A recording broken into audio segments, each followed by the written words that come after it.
Alléluia. Gloire à Jésus-Christ. Je vous salue tous au nom de Jésus-Christ.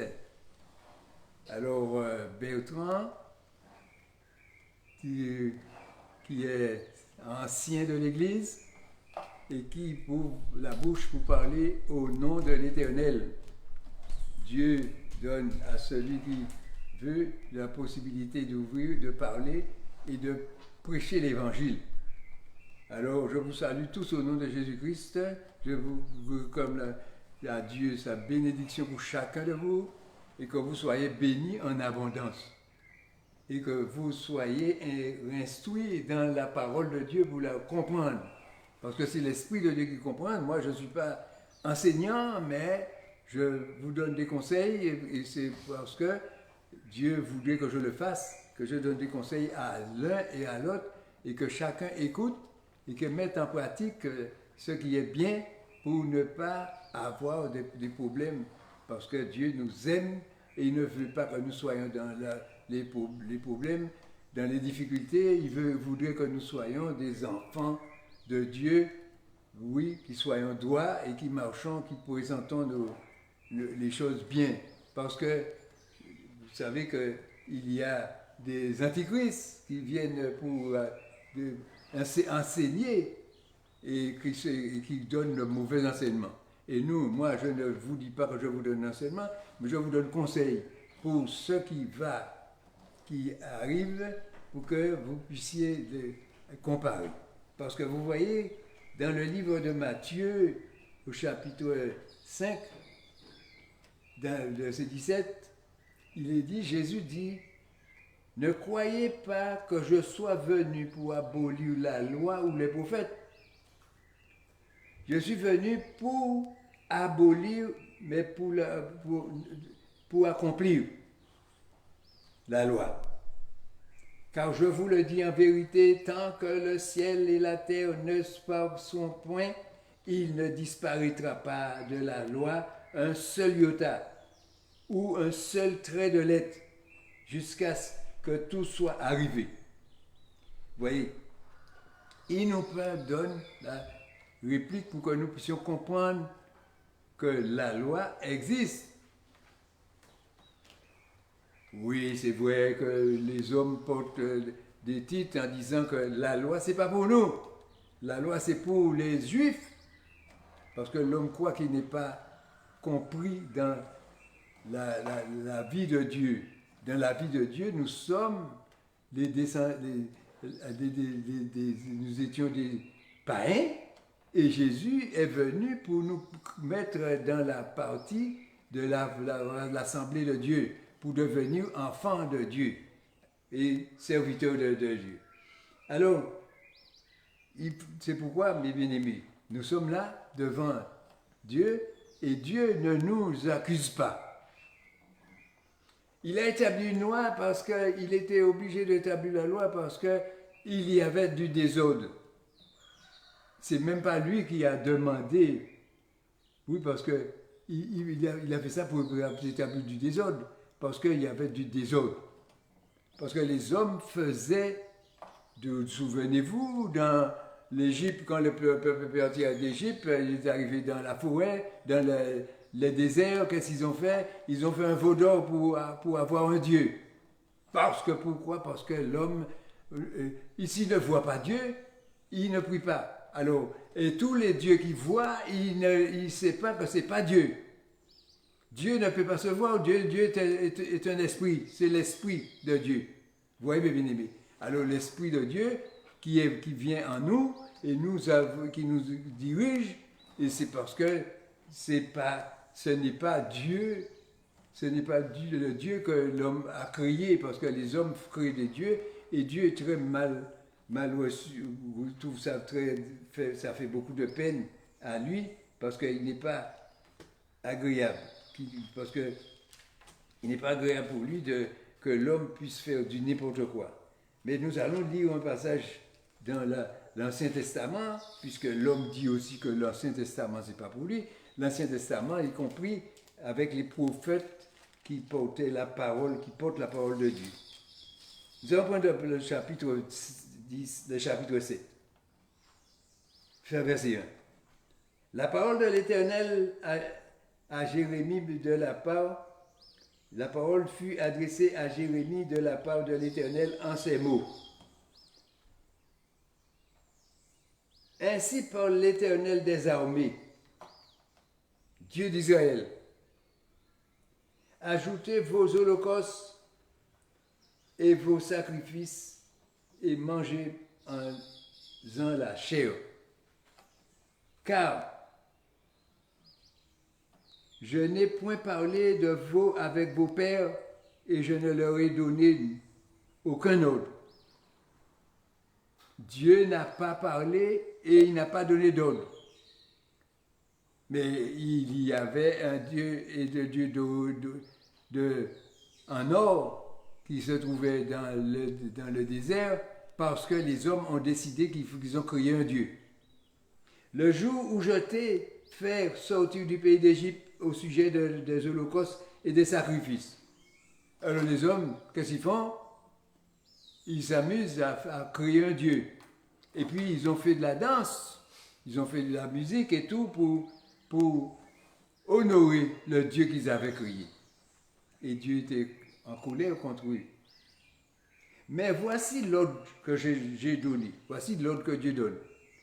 Alors, il le donne à eux, mais à nous aussi. Nous devons prendre ce mot pour quelque chose d'important parce que ça fait partie de la loi, puisque la loi c'est la loi que Dieu a donnée. Écoutez-vous ma voix. Écoutez ma voix, et je serai je serai votre Dieu. Si vous n'écoutez pas ma voix, je ne peux pas être votre Dieu si vous ne m'obéissez pas. Vous voyez, bien aimé. Marchez dans toutes les voies que je vous prescris, afin que vous soyez heureux. Où est la joie que nous avons? Si il n'y a pas d'accord entre Dieu et le peuple, nous n'aurons pas de joie parce que nous ne serons pas heureux.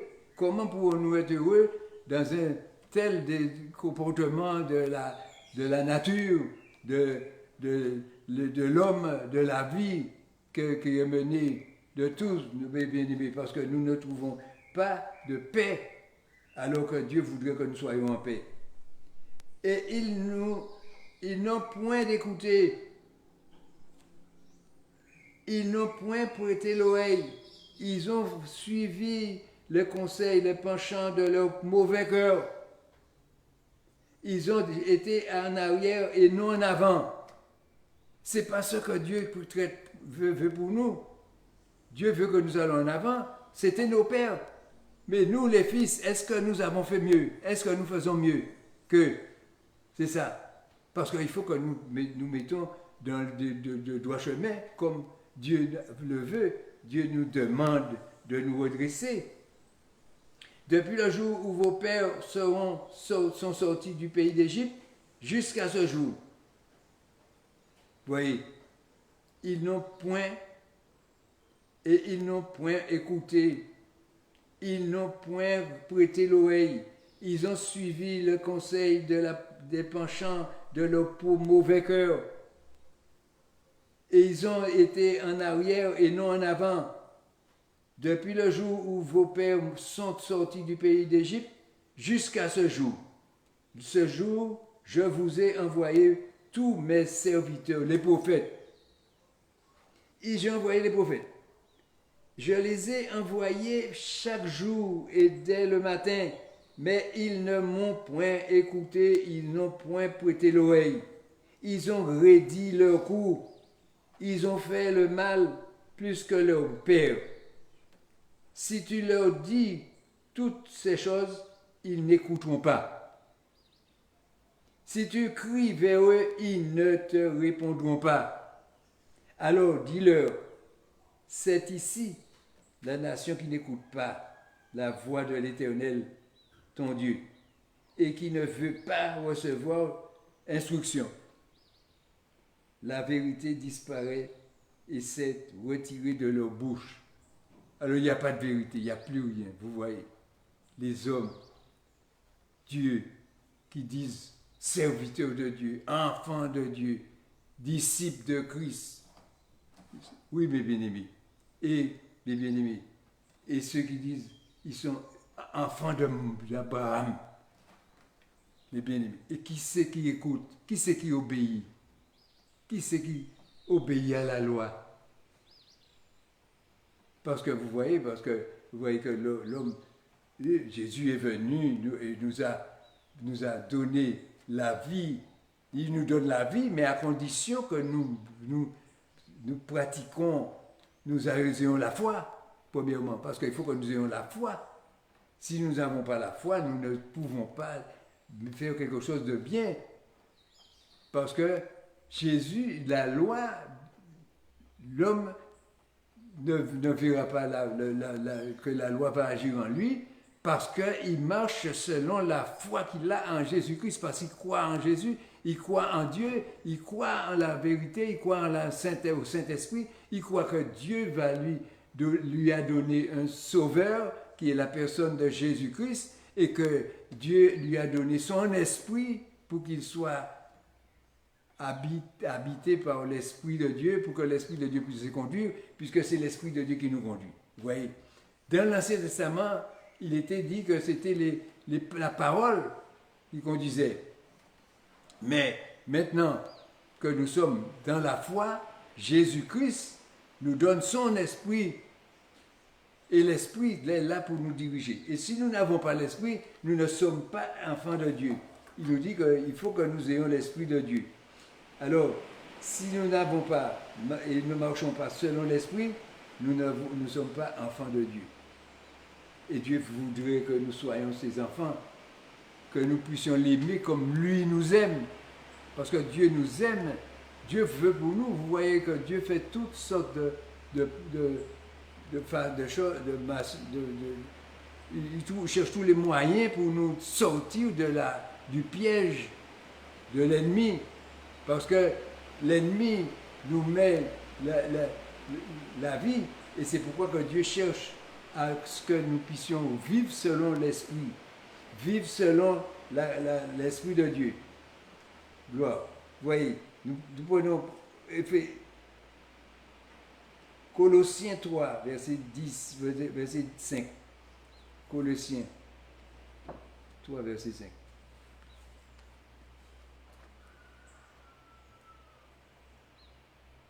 Colossiens.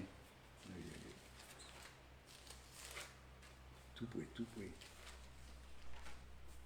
3, verset 5.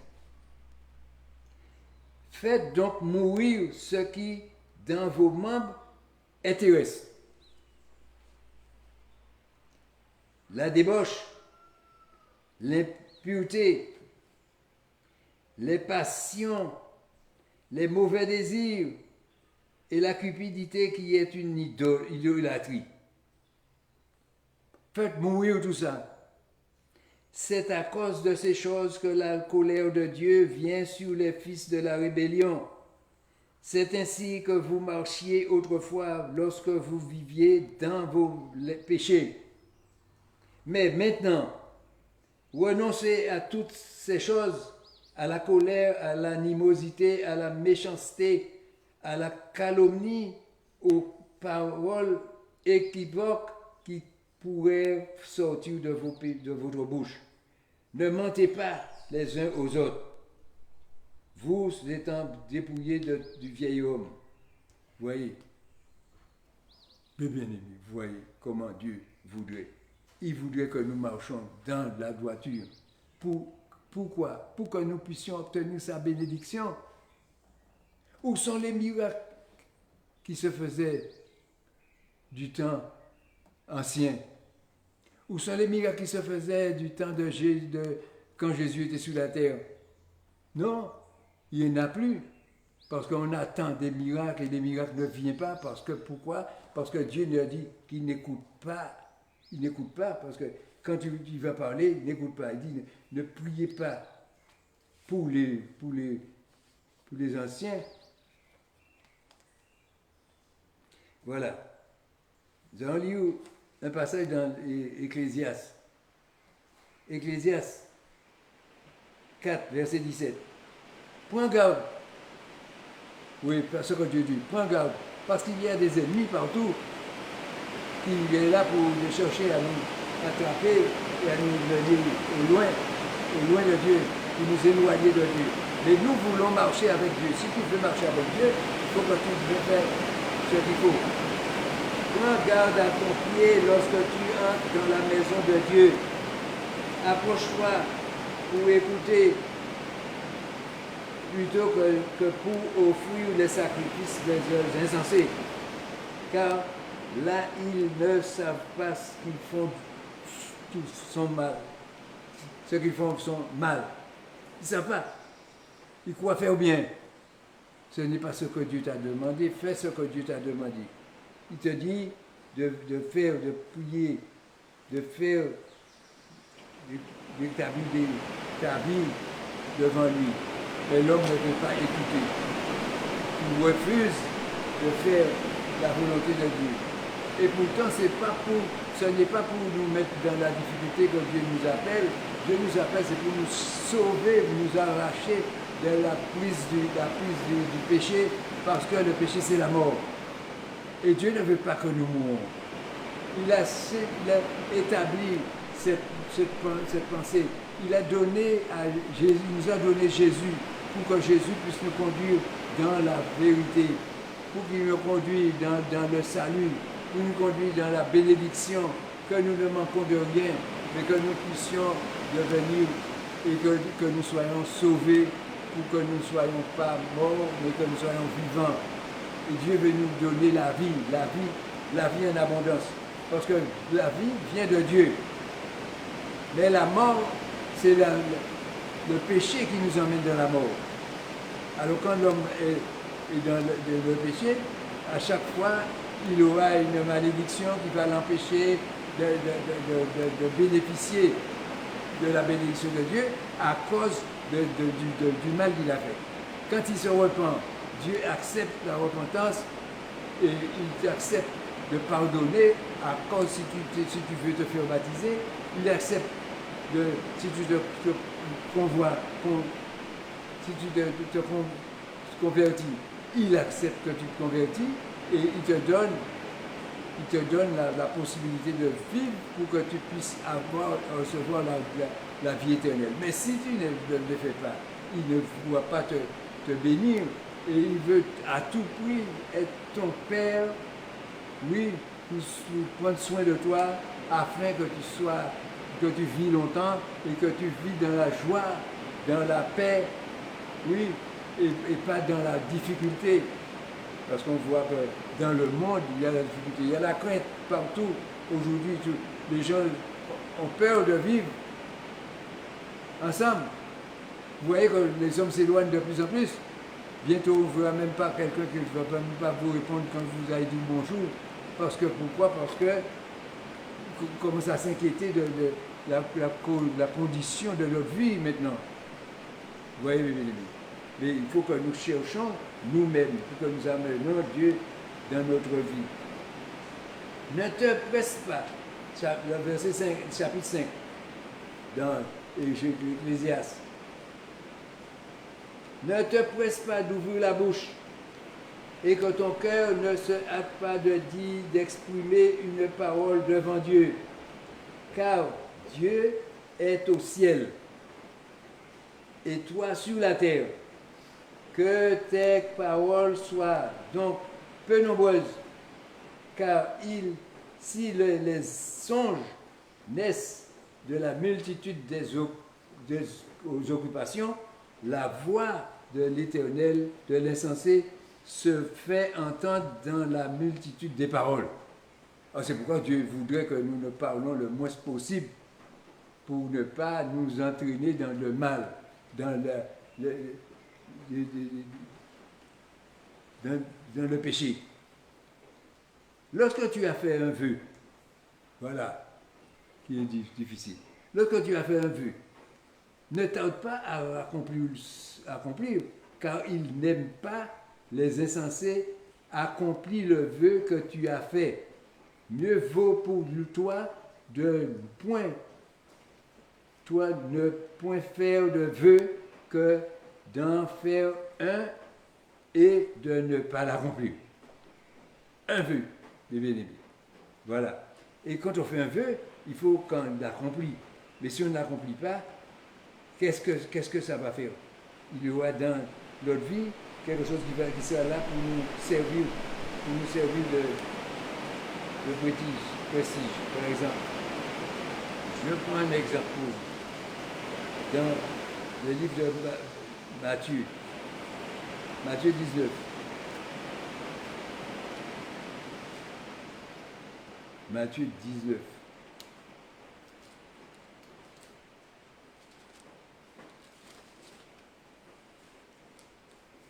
Alors, voilà. Les pharisiens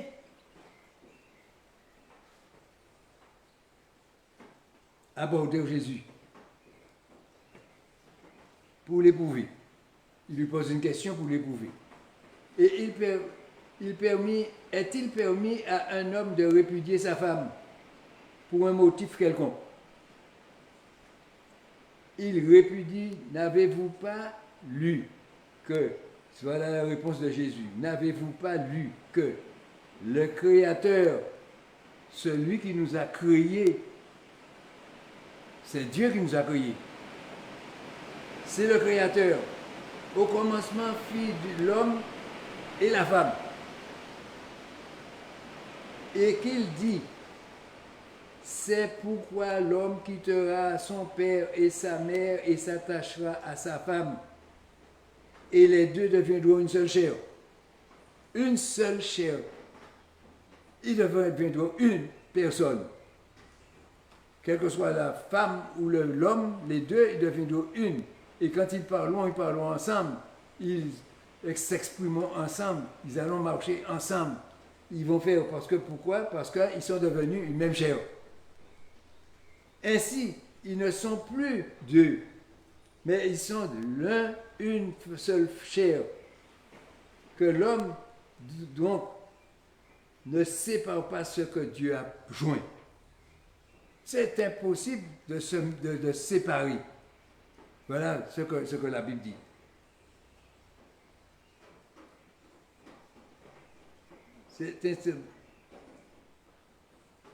C'est pourquoi l'homme quittera son père et sa mère et s'attachera à sa femme, et les deux deviendront une seule chair. Ce n'est pas deux. L'une dans l'autre. L'homme dans la femme et la femme dans l'homme. Ainsi, ils ne sont plus deux, mais ils sont une seule chair. Que l'homme, donc, ne sépare pas ce que Dieu a joint. C'est pourquoi que quand on va se marier, il ne faut pas se marier sans demander son autorisation à Dieu. Quand tu te maries, marie-toi avec la femme que Dieu t'a donnée. Et ne te marie pas avec n'importe laquelle.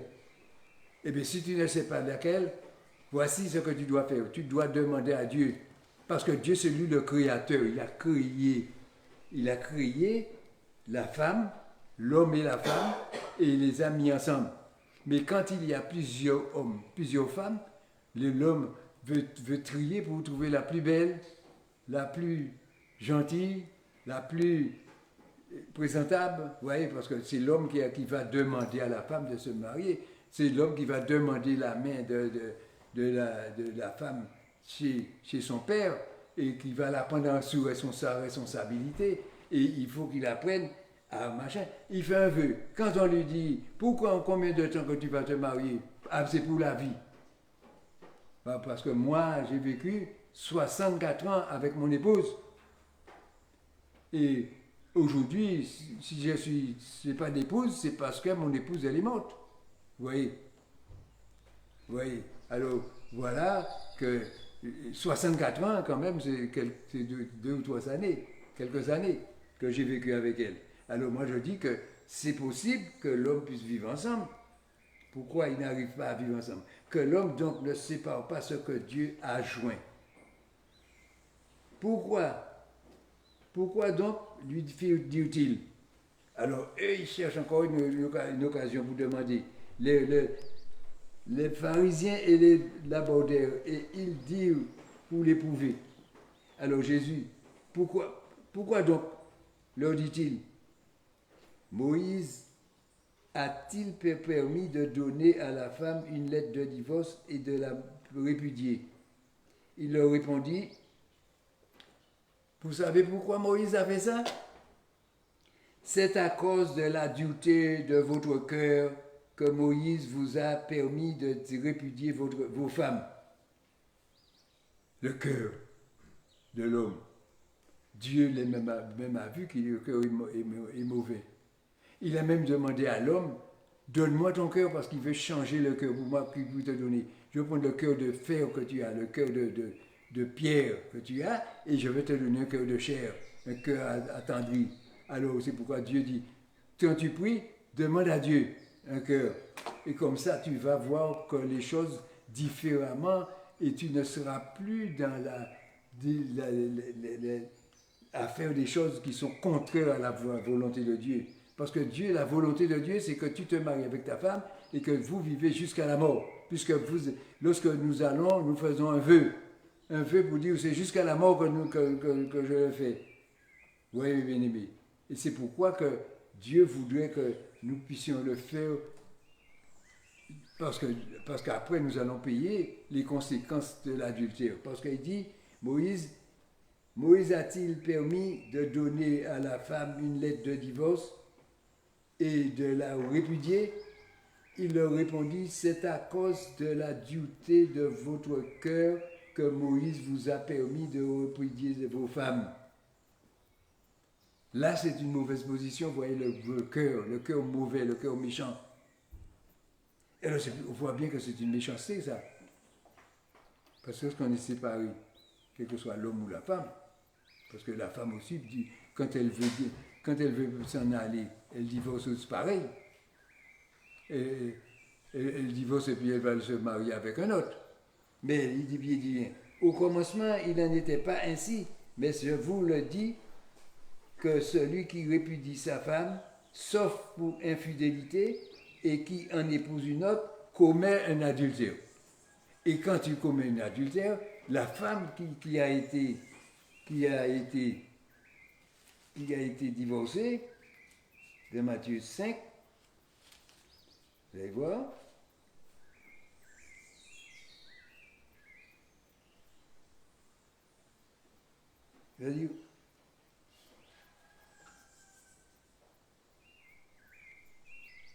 voilà, il dit dans Matthieu 5, vous voyez Matthieu 5, mais moi je vous dis que celui qui répudie sa femme, sauf pour cause d'infidélité, l'expose à devenir adultère.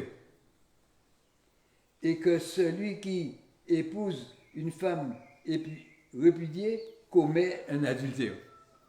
Alors quand on voit que les hommes, l'homme qui est divorcé, il quitte sa femme pour aller se marier avec une autre, ça fait 2 adultères. Et la femme qui n'a plus de mari va se marier avec un autre, et quand elle s'est mariée avec l'autre, elle est adultère. Ça fait 2 de 4, ça fait déjà 4 adultères. Et ensuite, lorsqu'on va regarder plus loin, on va voir combien ça mène. Alors vous voyez, s'il y a 4 à chaque mariage, alors vous allez voir la quantité que à la fin de l'année, combien ça va coûter. Et tout ça. Et Dieu, c'est pas ce que Dieu voudrait. Dieu voudrait que des gens qui s'aiment, qui s'entendent, qui mènent une vie joyeuse, oui, une vie, et que moi je vois que ça c'est possible parce que moi j'ai vécu 64 ans, alors je vois que c'est faisable. Pourquoi l'homme sépare? Et où sont les enfants dans tout ça? Les enfants souffrent dans cette situation. Parce que l'enfant aime son père et il veut avoir son père avec lui. Il aime sa mère parce qu'il veut avoir sa mère avec lui. Et il veut vivre avec sa maman et son papa. Et quand il est libre, il n'a pas un parent. Ça le rend attristé. Il ne vit pas. Et c'est pourquoi qu'on doit tenir compte de toutes ces choses-là, parce que les enfants veulent aussi vivre, mes bien-aimés, dans la joie d'avoir un père, d'avoir une mère. Vous voyez, mes bien-aimés. Parce qu'ils sont contre parce que vous voyez que les enfants qui ont de l'âge, quand les parents veulent prendre un mari ou tout ça, qui sont déjà grands, ils disent non, et ils interdisent, ils disent qu'ils ne veulent pas cette situation-là, parce qu'ils ne veulent pas de beau-père ni de belle-mère. Vous voyez, mes bien-aimés. C'est pourquoi, mes bien-aimés, il faut que nous apprenions à vivre sur la terre comme Dieu le voudrait, et Dieu voudrait notre. Il nous aime. Il veut notre bien. Il veut pas que la femme souffre à cause du divorce de son mari. Il veut pas que le mari souffre à cause du divorce avec sa femme. Il veut pas que les enfants souffrent dans la séparation avec les parents. Alors vous voyez, mes bien-aimés, il faut que cela, et puis la famille, parce qu'il faut voir comment, lorsqu'on est marié, on a une famille, on a des frères, des sœurs, tous ceux qui viennent des enfants qui sont machin, des neveux, les nièces et tout. On entre dans une famille et on est content, on est heureux d'avoir cette machin. On est bien reçu, on est reçu comme des enfants chez les beaux-parents. Mais c'est ça. Alors ça, c'est la vie de l'homme, que c'est comme ça que l'homme devra vivre, pour vivre les uns avec les autres et manifester son amour dans sa vie. Parce que lorsqu'on fait des séparations, eh bien, on met les choses à l'envers. Les choses ne sont pas bien faites. Alors, vous voyez, et il dit, mais moi, je vous dis que celui qui répudie sa femme, sauf pour l'infidélité. L'infidélité, s'il y a l'infidélité, c'est normal. Parce que normalement, on ne doit pas vivre, parce qu'il n'y a pas que la femme dans l'infidélité. Il y a l'homme infidèle aussi. Il ne faut pas croire que c'est la femme seule qui est infidèle. Il y a l'homme aussi qui est infidèle quand il va chercher, oui, d'autres personnes, d'autres femmes. Parce que la femme veut s'attacher à son mari et le mari est attaché à sa femme. Ils ne peuvent pas se séparer puisqu'ils sont mariés et ils sont devenus une seule chair, une seule personne, ensemble, l'un dans l'autre. Et quand il part, quand il part pour aller chez l'autre femme, ça fait du mal. Vous voyez? Et si la femme part pour aller chez un autre mari, ça va lui faire du mal. Vous voyez, c'est pour le mal qu'il faut, pour qu'il n'y ait pas le mal. Vous voyez, mes bien-aimés. Dieu a créé ces choses, mes bien-aimés, pour que... Oui, c'est pourquoi que Dieu a créé une vie pour que l'homme ne se sépare pas pour n'oublie pas.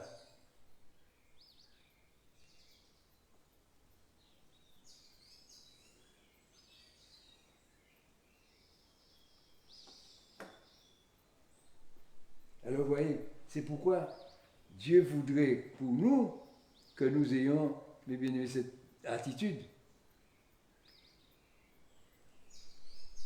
Parce qu'il faut que nous soyons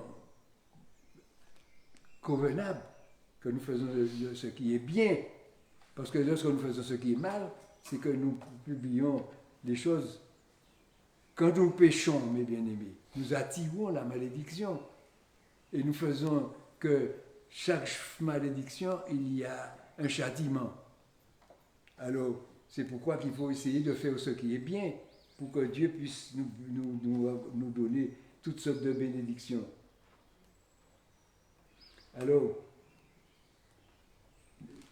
Jean 3, verset 14.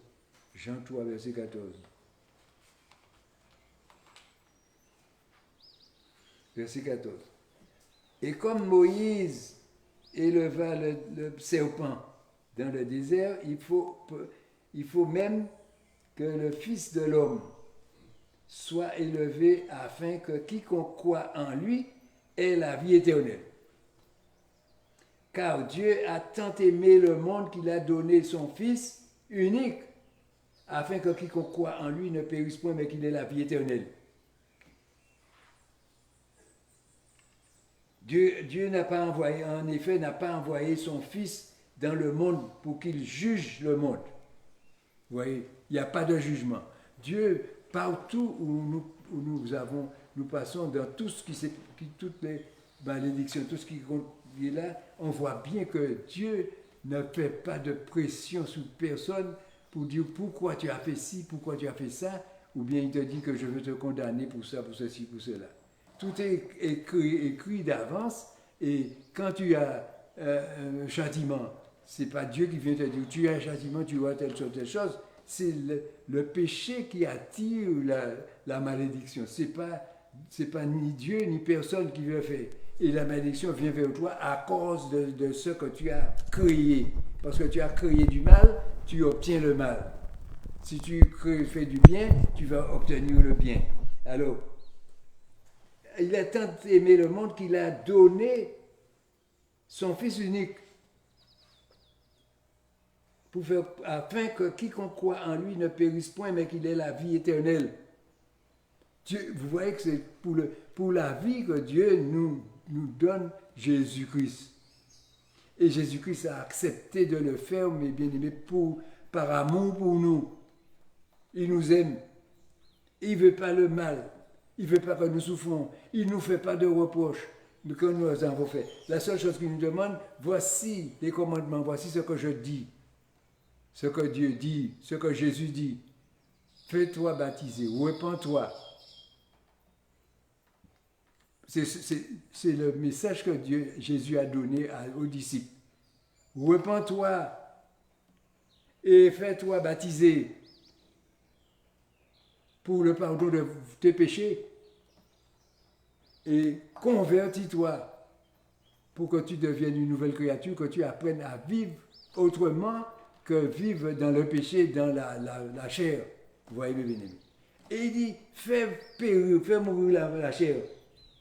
Fais mourir. Colossiens 3, verset 5.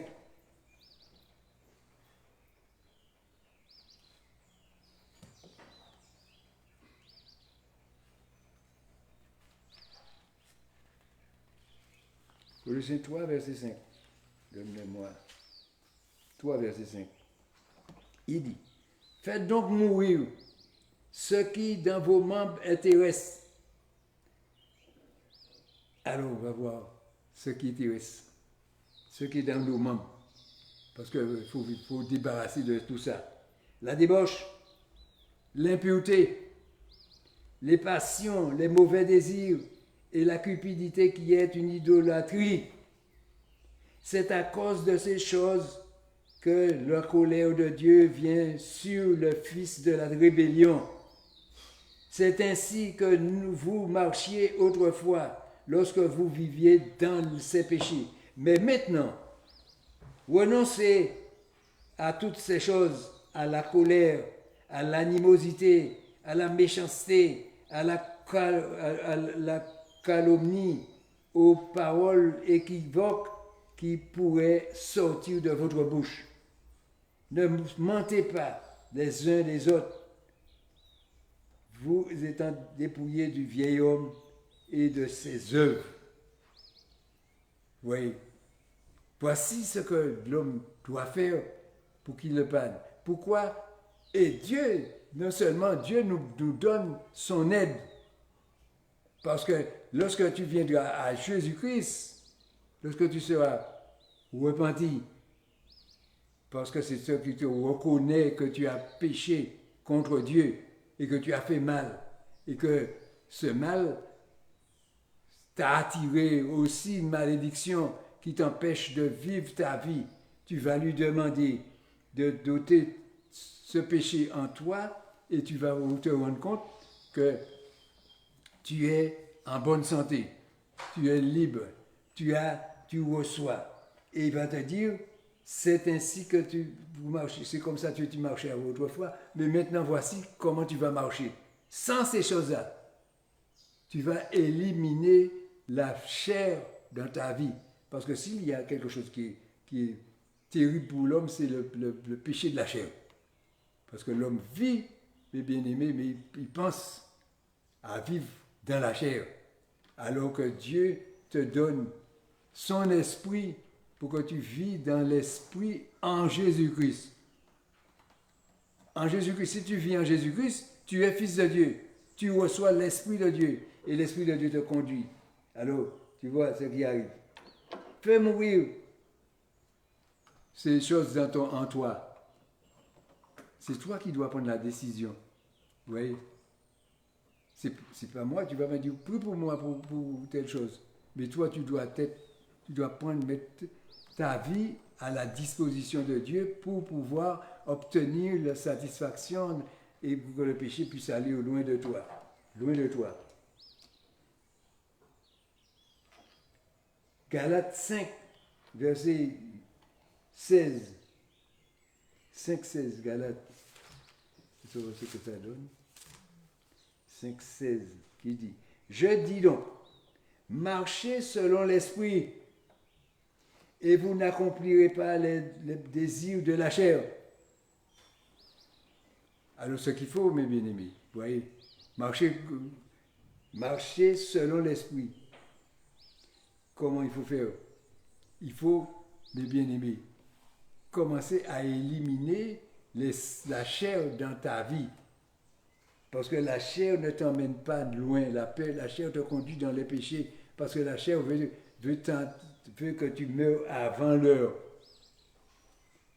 Mais si tu quittes la chair et que la chair a des désirs contraires à ceux de l'esprit, et l'esprit en a contraire à ceux de la chair, comment tu peux vivre en paix avec ça?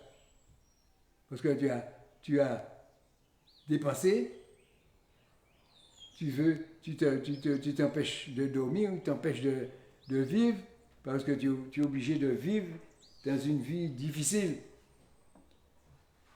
Ils sont opposés entre eux, afin que vous ne fassiez point ce qui est vous voudriez.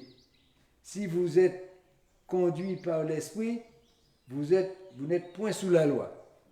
Ah, vous n'avez pas ces problèmes-là. Or, les œuvres de la chair sont évidentes, ce sont la débauche, l'impureté, les dérèglements, l'idolâtrie, la magie, les rivalités, les querelles, les jalousies, les animosités, les disputes, les divisions, les sectes, l'envie, l'ivrognerie, les excès de table et les choses semblables. Je vous dis d'avance, comme je l'ai déjà dit, que ceux qui commettent de telles choses n'hériteront point le royaume de Dieu. Vous voyez? Mais le fruit de l'esprit, c'est l'amour, la paix, la joie, la patience, la bonté, la bienveillance, la foi, la douceur, la maîtrise de soi. La loi n'est pas contre ces choses-là. Alors vous voyez, il y a des éléments pour nous emmener dans une vie nouvelle. Parce que lorsque nous venons, là, Jésus nous dit, il faut naître de nouveau, il faut te convertir, il faut changer de vie, pour devenir, oui, pour changer d'attitude, pour avoir des attitudes, pour avoir ces choses-là. Je vous le dis d'avance, comme je l'ai déjà dit, que ceux qui commettent de telles choses n'hériteront point le royaume de Dieu. Mais le fruit de l'esprit, c'est l'amour. La première des choses, l'amour. Vivre dans l'amour. Et la joie, la paix, la patience, la bonté, la bienveillance, la foi, la douceur, la maîtrise de soi, la loi n'est pas contre ces choses-là. Alors si la femme qui est dans ta maison a ces attitudes, et toi tu as ces attitudes-là, est-ce que vous aurez des disputes, des divisions? Non, vous allez toujours vouloir rester ensemble parce que vous allez vivre dans l'amour. Parce qu'il y a l'amour en premier. Mais s'il y a des divisions et qu'on commence à chercher querelle, eh bien, ce n'est pas une vie de chrétien. Vous voyez, mes bien-aimés, c'est pourquoi Dieu nous donne cette situation à vivre. Ceux qui sont en Jésus-Christ ont crucifié la chair. Vous voyez, mes bien-aimés, ce que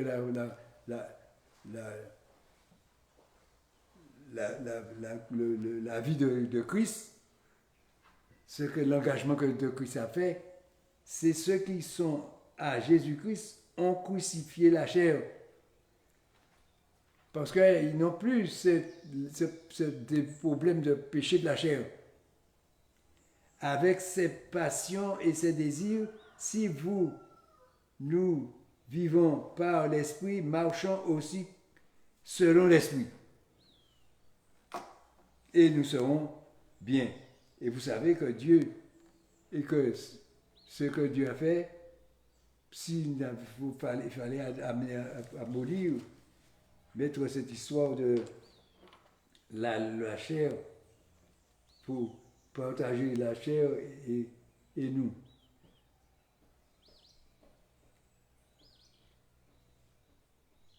Oui, c'est pourquoi Dieu nous demande de ne pas nous laisser intimider par le Jérémie.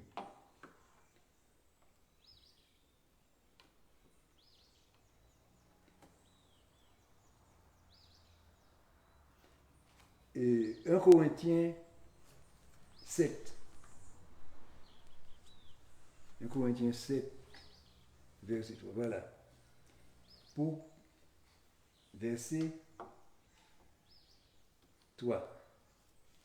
Il dit, toutefois, pour éviter la débauche, que chacun ait sa femme. Vous voyez pourquoi il y a la femme? Parce que ça met de l'ordre dans le pays. Pour éviter la débauche. Parce que la débauche est très connue, très commun dans le pays, dans le monde. Parce que maintenant, vous voyez que c'est pas facile pour faire un jeune se marier. Il ne se dispose pas pour ça. Ils apprennent à vivre dans la débauche. Et vivre dans la débauche, c'est pas une bonne vie. Toutefois, pour éviter la débauche, que chacun ait sa femme. Et que chaque femme ait son mari. Vous voyez combien c'est bien. La femme est respectée, le mari est respecté, parce qu'ils sont mariés, ils ont une occupation l'un à l'autre, ils s'occupent l'un à l'autre, parce que le mari occupe de sa femme et la femme s'occupe du mari. Et que chaque femme ait son mari. Alors, ce qui veut dire qu'il n'y a pas de séparation entre eux. Que le mari rende à sa femme ce qu'il lui doit et que la femme agisse de même envers son mari. Ce n'est pas la femme qui dispose de son corps, c'est son mari. De même, ce n'est pas le mari qui dispose de son corps, c'est sa femme. C'est pour vous dire qu'il y a une entente spéciale. Ça veut dire qu'ils arrivent, le corps appartient au mari de la femme et le corps de le mari appartient à la femme et le corps de la femme appartient au mari. Et ils s'entendent et ils vont bien. Et c'est pour dire qu'ils peuvent vivre plusieurs années de vie dans cette situation parce qu'ils s'aiment et ils ne manquent pas ce qu'il y a de nécessaire. Parce qu'ils ne vont pas vivre la vie de la chair pour aller prendre la chair, parce que j'ai connu qui est venu me dire, mais oui, je me suis marié, mais j'ai fait quelque chose, je suis allé chez une prostituée. Tu vas chez une prostituée, tu es marié, tu as ta femme qui t'aime et qui prend soin de toi et tu es pas allé chez une... Alors, j'ai même pas pu lui répondre, je lui ai dit ça, et puis j'ai dit non, c'est quelque chose qui ne doit pas se faire. C'est ça. ne vous privez pas d'un de l'autre. Vous voyez? Vous voyez comment c'est clair et net. On a la possibilité de faire, et la loi ne nous interdit pas. La tenue du foyer ne nous interdit pas. Et tout, parce que tu as ta femme. Et ta femme, tu ne pêches pas avec elle. Et elle ne pêche pas avec toi. Vous voyez? Pourquoi? Parce que tu as mis cela entre les mains de Dieu. Tu as dit, Dieu, voilà, je me marie parce que je prends cette femme-là en responsabilité et je veux m'occuper d'elle. Et elle va s'occuper de moi et nous allons nous entendre et nous irons jusqu'à la mort ensemble. Vous voyez, mes bien-aimés? Ce n'est qu'un commun accord pour un temps. Afin de vaquer, si il y a de la prière ou il y a des machins à faire, on peut demander une permission pour le faire. Mais la Bible nous déclare qu'il ne faut pas le faire pour durer longtemps. C'est quelque chose qui se fait entre famille, femmes et hommes. Vous voyez, c'est pourquoi que, mes bien-aimés, qu'est-ce qui manque à l'homme pour qu'il va courir les rues, courir partout pour aller trouver quelque chose. La chair, pour vivre de la chair. C'est pourquoi c'est pas ça, parce que la chair c'est un péché, c'est quelque chose qui conduit à la mort, parce que c'est le péché qui nous emmène jusqu'à ce que nous périssions, c'est ça que dit la Bible. Le péché, c'est le péché nous met en difficulté jusqu'à ce que nous périssons petit à petit pour mourir. Parce que chaque jour, on paie, chaque fois qu'on fait péché, on a le poids d'un revirement qui nous donne de la maladie jusqu'à ce que nous périssons. Mais si on vit clairement en Jésus-Christ et qu'on a, par l'Esprit de Dieu, et qu'on ne manque pas de femme, on a sa femme, on est marié, parce que, vous voyez, ce n'est pas la femme pour aller chercher une femme mettre un concubinage, c'est une femme mariée, parce que le concubinage, c'est du provisoire. Lorsque les gens vivent comme ça, c'est pour du provisoire. Ils vivent un certain temps, et un beau jour, on voit qu'ils sont séparés. Mais avec le mariage, on est liés l'un l'autre. Vous voyez, mes bien-aimés? On est liés l'un l'autre. On devient des créatures de Dieu. Ensemble, qui vivons en amour, en nous aimant, en prenant des conditions, en nous aimant et en faisant des choses bien. Et c'est avec joie, avec sagesse, avec douceur, avec amour qu'on vit, mes bien-aimés. Mais c'est possible. C'est possible. Ne dites pas que c'est difficile, mes bien-aimés. Parce que entendez-vous et marchez dans la joie, dans la paix, dans l'amour. Aimez-vous les uns les autres. Vous voyez? Dieu nous demande même à aimer nos ennemis. Si nous arrivons à aimer nos ennemis, nous n'allons pas, mes bien-aimés, rejeter quelqu'un qui est dans notre foyer, dans notre maison, qui nous a donné des enfants. Non. Nous allons aimer aussi là, mes bien-aimés. Nous allons manifester notre amour envers eux. C'est pourquoi il faut manifester son amour pour que ça puisse durer. Parce que si on a l'amour et puis on n'a que la bouche seule qui a l'amour dans la bouche seule pour dire je t'aime, et c'est tout. Et puis après ça ne fonctionne pas en amour, eh bien non, parce que lorsqu'on s'aime, on s'aime et tout fonctionne en amour, on voit qu'il y a de l'amour dans le foyer. Et c'est ça qui est bien, et qu'on voit que les enfants grandissent dans cet amour, et ils sont heureux, contents, jaloux, formidables et autres. Vous voyez, mes bien-aimés. Et c'est pourquoi que je ne peux conseiller que quelqu'un, si tu veux te marier, tu veux te marier. Tu as dit que tu as peur, hein? Tu as dit que tu as peur de te marier parce que quoi? Tu crains quoi? Tu crains le divorce, tu crains des choses comme ça? Eh bien non, ça ne peut pas t'arriver. Si tu demandes à Dieu et que tu es sincère, tu demandes à Dieu une femme, il te donnera une femme, et la femme qu'il va te donner, ce sera la tienne, celle que tu dois avoir. Tu vois? Les choses qui ne fonctionnent pas, c'est parce que les gens choisissent selon la beauté, selon la couleur, selon ceci, cela. Non, Dieu te donne celle qui te revient. Et quand tu l'as, c'est à toi que t'appartient. Demande à Dieu et tu verras.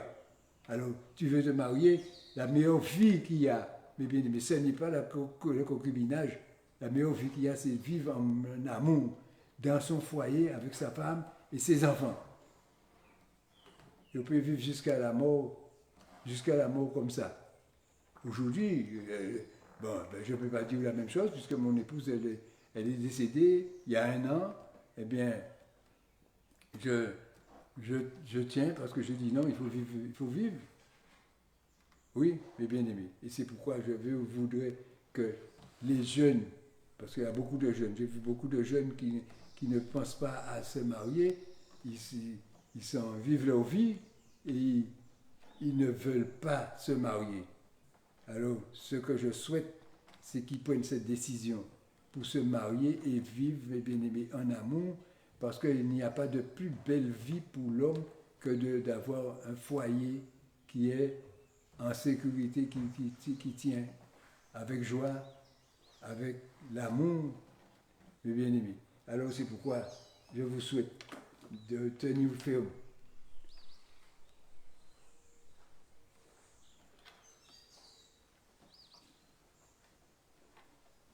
Alors, nous allons voir.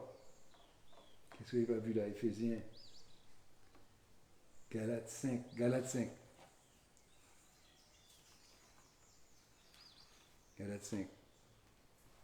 J'ai pas vu ça. On dirait. Galates 5, verset combien? Verset 16. Je dis donc, marchez selon l'esprit et vous n'accomplirez pas les désirs de la chair, car la chair a des désirs contraires. On a déjà lu ça? Merci Seigneur. Romains 6. Romains 6.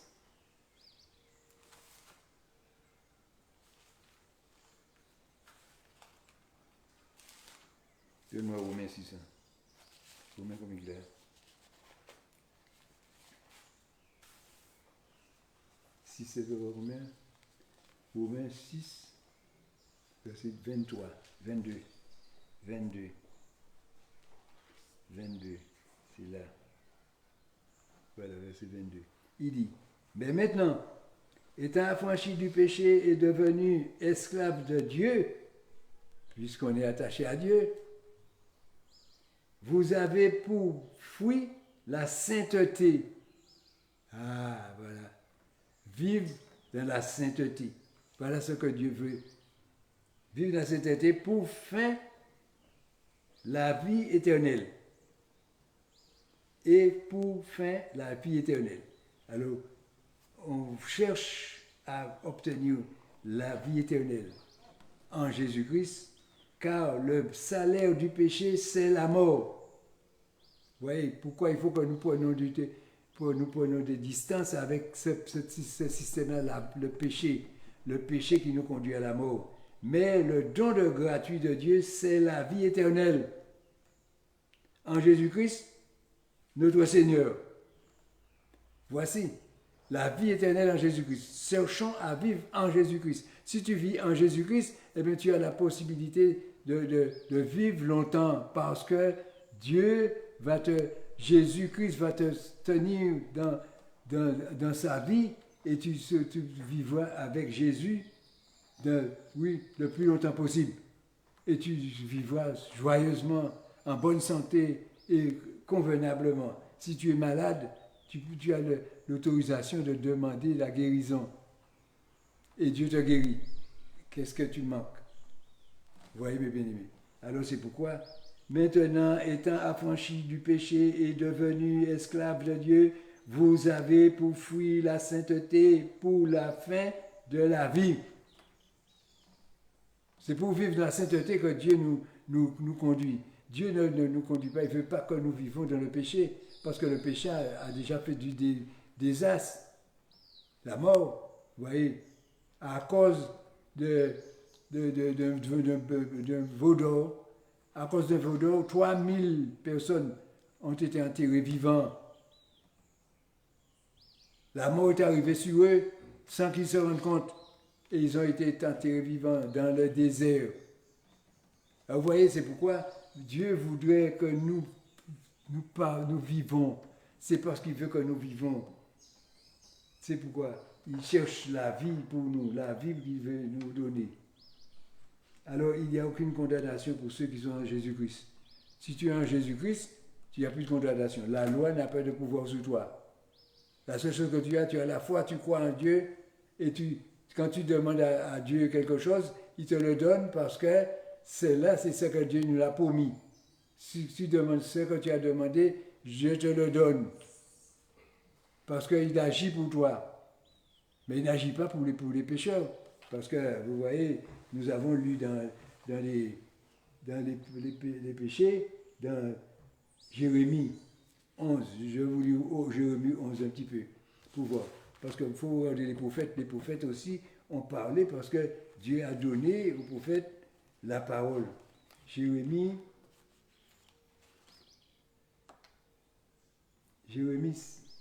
11. Voilà, Jérémie 11. La parole fut adressée à Jérémie de la part de l'Éternel, ces mots. C'est ce que Dieu dit, hein? À Jérémie, verset 21.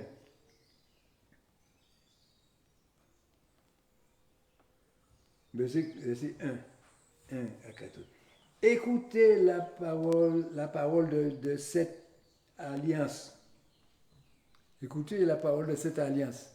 Dieu fait alliance avec son peuple, avec ses enfants, avec ses fils, avec ses serviteurs.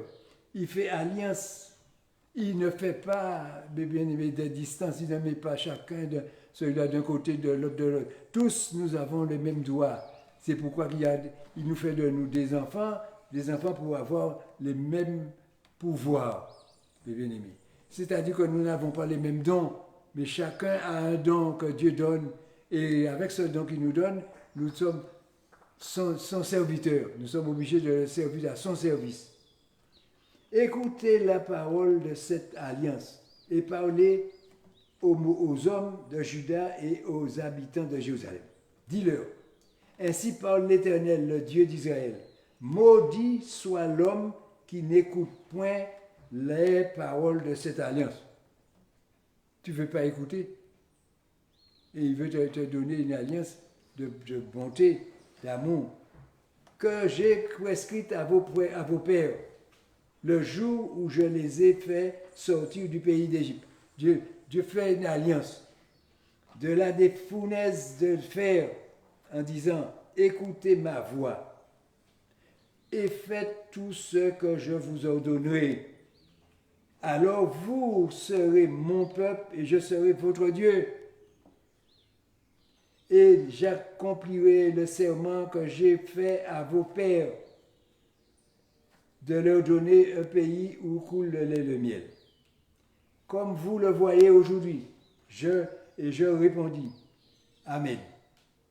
L'Éternel me dit, publie toutes ces paroles dans les villes de Juda. Il n'a pas dit dans la maison, ni dans le temple, dans la ville, à tout le monde, pour que tous les gens puissent comprendre que Dieu a donné ce que Dieu a donné au peuple, à l'homme. Et s'il l'a donné à nos frères, nous sommes héritiers de nos pères, nous devons avoir l'héritage que Dieu a donné à nos pères. Mais nous ne pouvons pas l'avoir puisque c'est une bénédiction qui n'arrive pas à nous, puisque si nos pères n'ont pas fait ce qu'il faut pour l'avoir, nous ne l'aurons pas. Et si nous-mêmes nous ne faisons pas ce qu'il faut pour l'avoir, nous ne l'aurons pas non plus. C'est pourquoi que nous devons obéir à la parole de Dieu. Parce que Dieu nous demande de l'obéissance, c'est parce qu'il veut notre bien. Parce que nous ne serons pas bénis s'il n'y a pas d'obéissance. Dieu veut que nous marchions dans l'obéissance. Alors vous voyez, c'est ça, c'est ce qui est. Alors lorsqu'on voit que serviteur de Dieu nous parle et qu'il nous parle, il veut notre bien et que nous refusons le bien que Dieu nous demande pour vivre dans le mal. Vous voyez?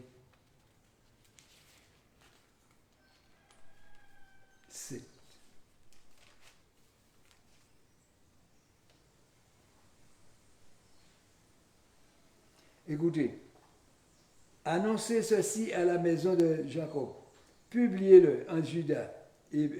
Écoutez ceci, peuple insensé. Oui, il pour le peuple qui parle. Insensé, et qui n'a point de cœur. Le cœur est tellement de Dieu que c'est un rocher que tu as. Tu n'as point de cœur. Ils ont des yeux et ne voient point. Ils ont des oreilles et n'entendent point. Ne me craindrai-je-vous pas, dit l'Éternel? Ne tremblerez-vous pas devant moi? C'est moi qui ai donné à la mer le sable pour limite. Limite séculaire qu'elle ne doit pas défranchir. Ces flots s'agitent, mais ils sont impuissants. Vous voyez, il nous a donné la mer. Nous avons la mer, l'eau qui arrive, et nous allons nous baigner, nous sommes contents de prendre le bain de mer et tout, parce que Dieu l'a mis à ça. Ils ne disent pas dans leur cœur, craignons l'Éternel, notre Dieu, qui donne de la pluie et en son temps. La pluie de la première et de la dernière saison, vous voyez. L'homme ne dit pas ça. L'homme, ce qu'il dit, il cherche toujours un prétexte pour dire que c'est pas bon. Ainsi parle l'Éternel, placez-vous sur le chemin, regardez et demandez quels sont les anciens sentiers, quelle est la bonne voie. Marchez-y et vous trouverez le repos de vos âmes. Mais ils répondent, non, nous n'y marcherons pas. Non, ils refusent. Ils résistent. Nous n'allons pas le faire. Pourquoi tu ne le fais pas? Pourquoi tu ne veux pas obéir à Dieu? C'est Dieu ton Père qui t'obéit. Celui qui t'a fait, qui t'a créé à son image. Oui, c'est Dieu qui t'a créé à son image. Oui, parce que tu es enfant de Dieu, mais c'est Dieu qui t'a créé. Il faut le comprendre. Et Dieu demande, ce qu'il demande, c'est que tu sois quelqu'un qui écoute, qui cherche le bonheur. Oui, oui, oui. Jésus, on lui a demandé un miracle. Il a dit non, il ne fait pas. Vous voyez, dans Matthieu 12, 38, il dit, Matthieu 12, 38.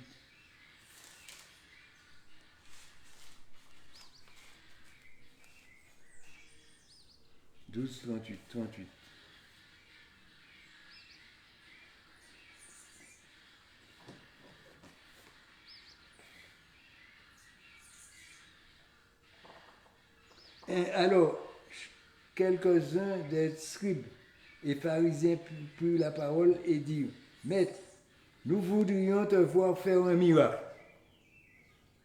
Il leur répondit, une génération méchante et adultère demande un miracle et il ne lui sera pas donné d'autre miracle que celui de prophète Jonas. Car de ce que Jonas fut 3 fois et 3 nuits dans le ventre d'un poisson, de même le Fils de l'homme sera 3 jours, 3 nuits dans le sein de sa mère, de la terre. Alors vous voyez mes bien-aimés, il a demandé mais il n'a pas fait le miracle. Il leur a dit, suivez l'exemple de Jonas. Qu'est-ce que Jonas a fait? Jonas est allé à Ninive et il a prêché pour la ville de Ninive et toute la ville s'est repentie. Ça, c'est un miracle. Et alors, aujourd'hui, devant l'Évangile, avec l'Évangile, est-ce que l'homme est prêt à se repentir, à accepter la volonté de Dieu? Parce que lorsque nous ouvrons la bouche pour demander à la repentance, ce n'est pas pour nous que nous le demandons. La repentance que nous demandons, c'est pour l'homme même, pour celui qui écoute et qui cherche pour que lui, il ait un avantage, parce qu'il aura l'avantage pour avoir la bénédiction de Dieu, pour que Dieu puisse le prendre en charge et le conduire, lui donner ce qui lui manque, ce qu'il a besoin, ce qui est nécessaire pour lui. Mais non, l'homme refuse. Et ça fait, c'est pas d'aujourd'hui, parce que nos pères, nos grands-pères, nos arrière-grands-pères, et ainsi de suite, ont fait pareil.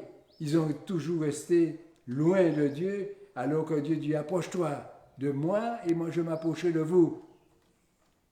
Vous voyez? Parce que Dieu voudrait avoir un lien avec nous, un lien d'amour avec nous, pour qu'il puisse manifester son amour envers nous, et que nous puissions nous aussi manifester notre amour envers lui, et que nous marchons avec lui, et que nous soyons d'accord avec sa parole. Quand il dit quelque chose, il voudrait que nous soyons dans l'obéissance de cette parole-là. Mais quand est-ce que l'homme est prêt à faire cette démarche? Non, il veut vivre sa propre vie. Et plus il vit sa propre vie, plus il va dans le désert qui l'emmène dans la mort. Et quand il est mort, on pleure qu'il est mort. Mais qui c'est qui a connu la mort? C'est lui-même, parce qu'il s'est attaché à la vie dans le péché. Le péché, c'est la mort. La Bible nous le dit, que c'est la mort et que nous devons chercher la vie. Et si nous avons la vie, c'est Jésus qui va nous donner la vie, parce qu'il va nous donner la vie éternelle. Et parce qu'il est mort pour ça. Et il est ressuscité. Il nous a montré que la mort, c'est pas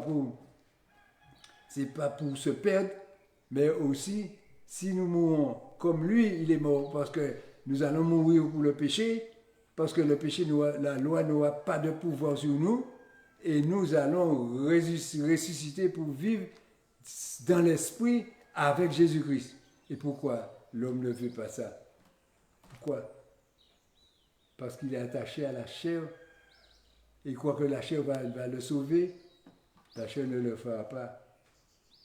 C'est dans un désert qu'on va tomber.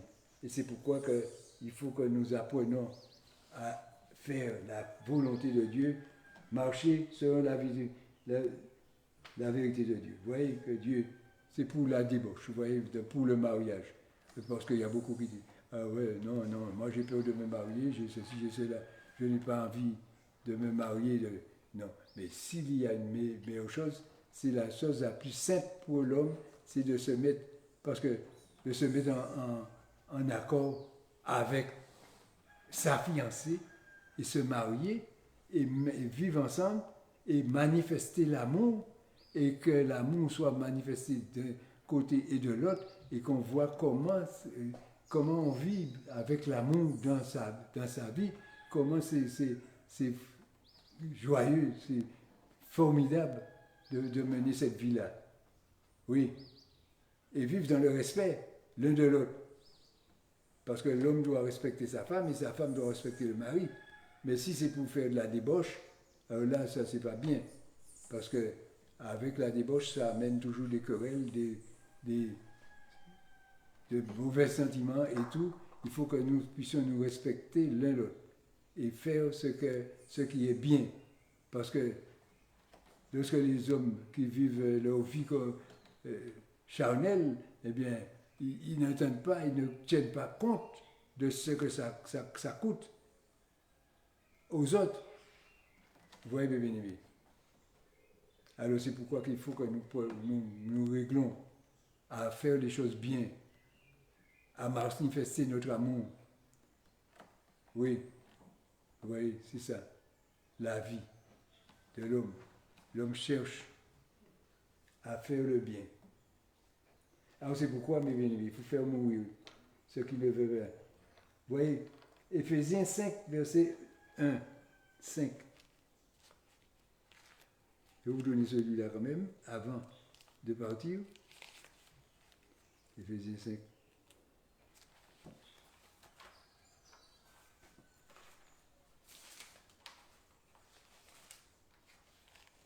Éphésiens 5, verset combien?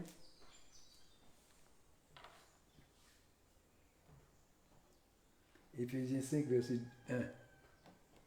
Devenez donc les imitateurs. Ah, là, ouais, voilà. Là, c'est encore plus proche.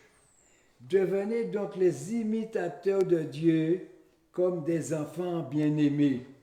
Vous voyez, il faut avoir un esprit d'enfant, parce que si on veut un esprit de grand, de chef, de président, de directeur et de ceux qui veulent conduire, qui veulent dominateur et autres, non, mes bien-aimés.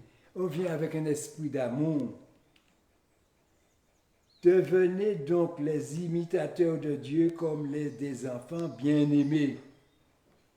Des enfants bien-aimés. Faut être un peu...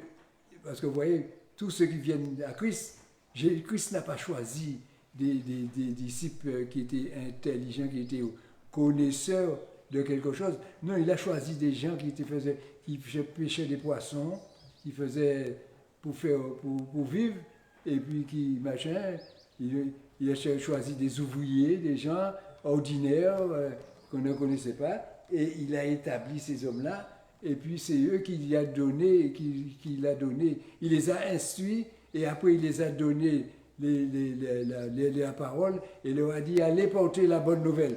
Alors c'est eux qui sont allés porter la bonne nouvelle. Comment ça se fait qu'on n'a pas cherché des gens super instruits? Non, il n'a pas choisi ceux ci, il a choisi ceux qui n'étaient pas instruits, parce que vous voyez, les pharisiens et les autres, qu'est-ce qu'ils faisaient? Ils faisaient que des machins pour faire des pièges. Ils voulaient tendre des pièges à Jésus. Vous voyez, mes bien-aimés. Alors, devenez donc les imitateurs de Dieu. Imitez Dieu. Faire comme lui. Comme des enfants bien-aimés. Et marchez dans l'amour à l'exemple de Christ. Si tu as un homme, ton mari ou ta femme chez toi et que tu ne l'aimes pas, alors là, ça c'est pas bon. Qui nous a aimés et qui s'est livré lui-même à Dieu pour nous comme une offrande et un sacrifice de bonne odeur. Devenez les imitateurs, devenez donc les imitateurs de Dieu, comme des enfants bien-aimés, et marchez dans l'amour à l'exemple de Christ, qui nous a aimés et qui s'est livré pour lui-même à Dieu, pour nous comme une offrande et un sacrifice de bonne odeur. Aujourd'hui, nous bénéficions de cette règle, de ce que Jésus a fait. Et il l'a fait pour qui? Pour nous. Et pour qui sommes-nous? Nous sommes des impies, des pécheurs qui ont fait souffrir notre Sauveur et qui, aujourd'hui, mes bien-aimés, nous pouvons nous repentir et puis nous dire merci. Merci Jésus d'être mort pour nous sauver, de nous faire vouloir du bien, de nous sauver, de nous racheter. Merci. Et nous te remercions pour ta bonté et ton amour, parce que tu es un Dieu merveilleux, un Dieu glorieux, tout-puissant.